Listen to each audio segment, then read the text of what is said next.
We're going to start off with Arsenal last night, losing away at Everton. I was doing the show. Who was I with yesterday? I was with Ray Parley yesterday, and we both said it would be a win for Arsenal because Everton have just been appalling of late. They're under the cosh. I think their manager's under the cosh as well. And I got the feeling going into this one, even though it would come on the back of a defeat for Arsenal, I got the feeling that things were starting to turn for them under Arteta. But I mean, yesterday they were. I heard Benty this morning on breakfast who said it perfectly. They were gutless. They don't push for the second goal when they've got one. They just sit back. You take Smith Rowe out of that side and they just look clueless. Give the ball to Saka. Well, you see that really yesterday, you know. And then I think if you looked at every team in the Premier League when they come up against Arsenal, I think we got a chance, home or away. We can get a result here today. Why is that feeling there now with Arsenal? I don't think it's just now. I think it's been for a few years. And then I think if you look now as an Arsenal fan or a player, you'd look at it and go, when they played Norwich after the international break, after the first 3 games when they didn't win, I think, right, that's a perfect fixture for them. Play Norwich, all respect to them, get a result. They did. Probably the same last night. Go away to Everton, who are on a bad run.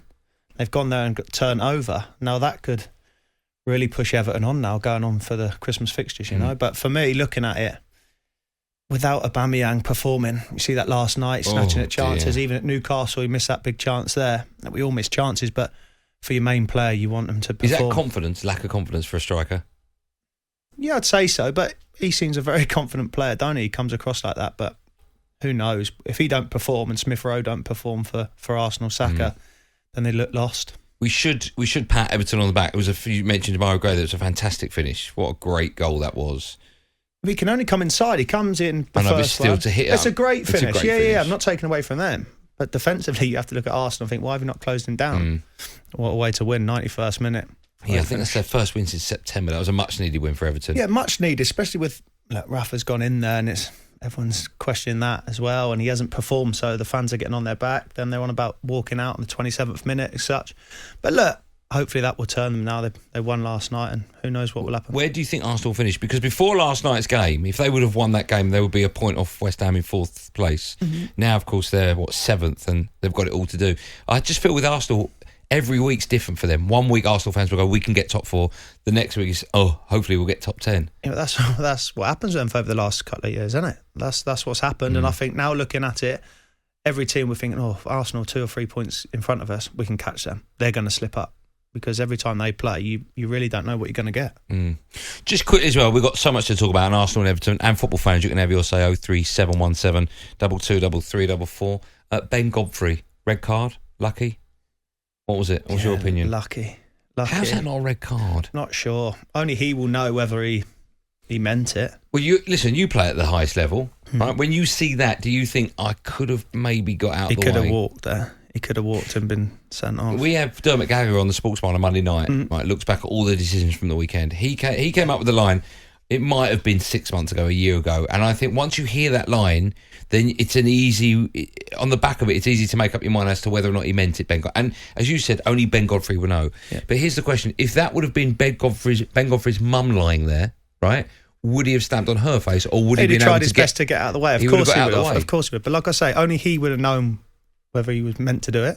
Yeah. Looking at the first one, you think, he's a lucky boy. Isn't he? Was I surprised that the referee didn't send him off? Yeah, of course, because when you see that, you think, that's a nasty one. Do you think, just quickly, that, because you've got no VAR in the Championship, do you think that footballers in your league would maybe play slightly differently if they knew that big decisions like that could be viewed again? I don't think so. I think it's just the way it is. If you look at even the Prem, the only things that have really changed a lot is the offsides. Yeah. No? Really? Yeah. Because say last night... you can put an elbow in or a foot in. VAR was involved last night and nothing happened. No. So it could have happened at the weekend in the I know, Football but League. You can put a foot in or you can put an elbow in, and you know if the referee doesn't see it, you're fine, you're scot-free. Yeah, but you're not saying scot-free, because now what happens is they go and the FA can check videos and all that. Yeah, and you can get done for that. Yeah, you're right. I've been done for that before. Okay. With regards to other clubs in and around London as well, and I asked you the question, who's who's got more chance of finishing top 4, West Ham or Arsenal? And you said straight away West Ham. You think West Ham have got why do you think West Ham have got a better chance of finishing top 4? I just think the way they are, the players, the coaching staff, the way they're playing for the manager, David Moyes is doing for the football clubs, is brilliant. I think if you look at it as a whole, they're only going to grow as a squad. The first taste of European football. So the squad's getting bigger. You see the performances they're putting in the league. Whereas Arsenal got a big squad because they've played in European competitions for the last 4, 5, 6, 7, 8, 9, 10 years. Mm-hmm. They're kind of going a bit stale.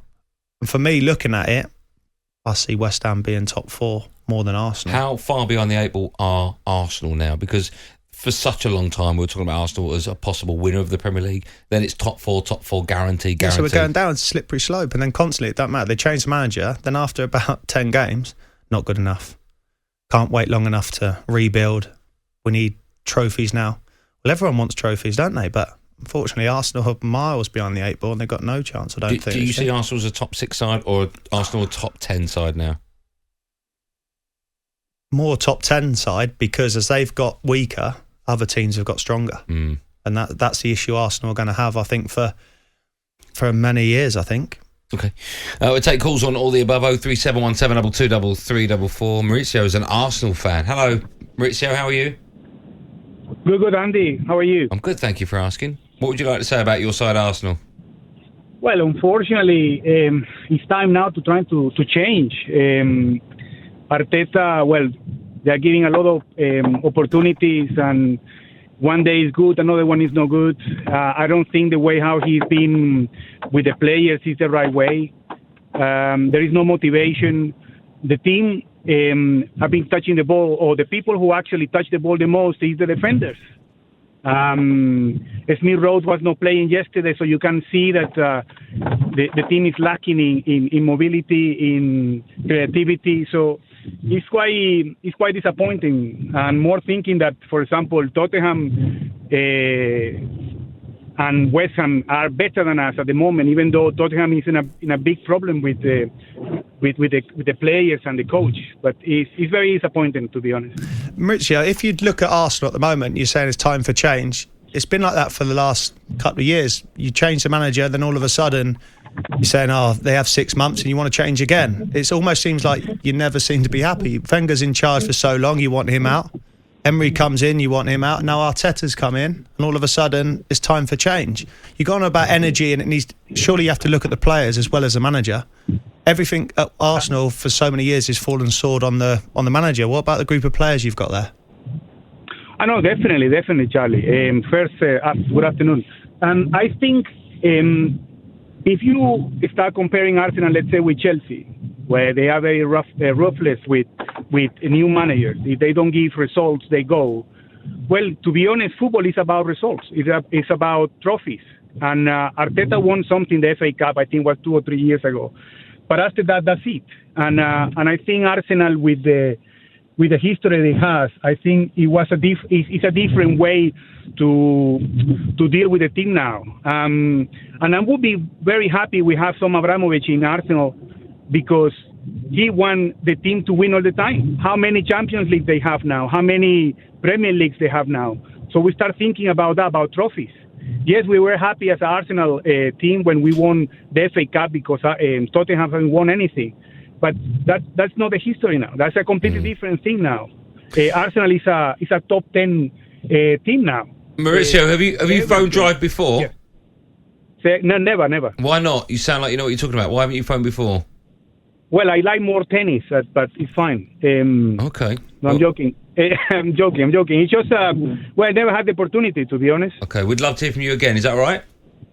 Yeah, thank you, Andy. Thank you, Charlie. See, that's what our pleasure. That's what supporting Arsenal does. Turns you on to tennis. Wayne is an Arsenal fan. Hello, Wayne. Wayne. He's there, but he just doesn't know his own name. If you're holding and you're waiting to go on Drive on talkSPORT, say your name now. No, he's not saying his name. Oh, who is that? Say your name again. Juan. Juan? Yeah, Juan. Juan, not Wayne. No, Juan. I will fire the person responsible for that. I can only apologise. How are you, Juan? Yeah. I'm good. How are you? I'm good. How would you spell that so we don't get it wrong? Is it literally Juan, Juan? Yeah, Juan. I can only apologise. He's gone. His P45 has already been typed up. Yeah, good job. Thank you for coming on, Juan. What would you like to say? Yeah, well, I'm talking about Arsenal now, and, I haven't been happy for a long time about, the way the club's been run and everything. We've got Arteta, we've got Edu, and we've got Venki Ventasham, running the club. They're all rookies. They've got no experience of how to run a club or even what they're doing. In fact, they brought Edu in. Edu never did anything before. And now we've had to bring another man in to help Edu do his job. So now we're paying 2 people big wages to do one job. Every other club, they've got one person doing that job. We've got 2 people doing one person's job now because he can't do his job. And is that where the problems are? Well, the problems, I think that the players probably are where the problem is. We've been playing well lately and we've been doing quite well, but we've only been doing well because the other teams we compete with are not doing well. Like Everton, Manchester United, Tottenham, Wolves, Aston Villa, Leeds, they haven't been doing well. So we shot up the table. But now, 3 of those teams have got new managers, Manchester United, Tottenham, Aston Villa, and they're beginning to pick up now, and we're beginning to drop back down again. You know what I mean? I know what you mean, Juan. I hear exactly what you're saying. But let me ask you, thanks for your call, Juan. The problem, is it just as simple as changing the manager? So many times I've answered calls from Arsenal fans, phone them after a defeat, usually midweek, of course, and even on the Sportsman. Get rid of the manager, get rid of the manager. I mean, how far do you go? Who do you bring in? That's what I'm saying. You've got to look at it and say, who do you replace him with? Because they're not going to get a top-level manager. No, of course you're not going to not. get a Klopp or Pep. You're not going to get that level coming at the moment and manage an Arsenal, They're going to have to reset. And when I mean reset, they're going to have to get rid of a lot of the old, not older players, but the players that are not performing. They're going to have to be cutthroat. They're going to have to be cutthroat. Like Micho said, he would like to go down a bit like Abramovich, have that kind of cutthroat involved in Arsenal. Why have then? Because there'll be Arsenal fans shouting at the radio, hold on, look at Spurs, who they got in as their manager. They've got Conte, world-class manager. I put him in the same bracket as a Pep and a Klopp. But Spurs have managed to get that level. Spurs are more attractive at the moment, no? Would you say? Than Arsenal? I'd definitely say they're more attractive than what? Spurs are more attractive than Arsenal. Why? Why would you say that? Just the way they're... I just think with what they've got and the squad they've got, if you're a manager, what can I do to get that one of the teams, Arsenal or Tottenham, higher up the league? Yeah.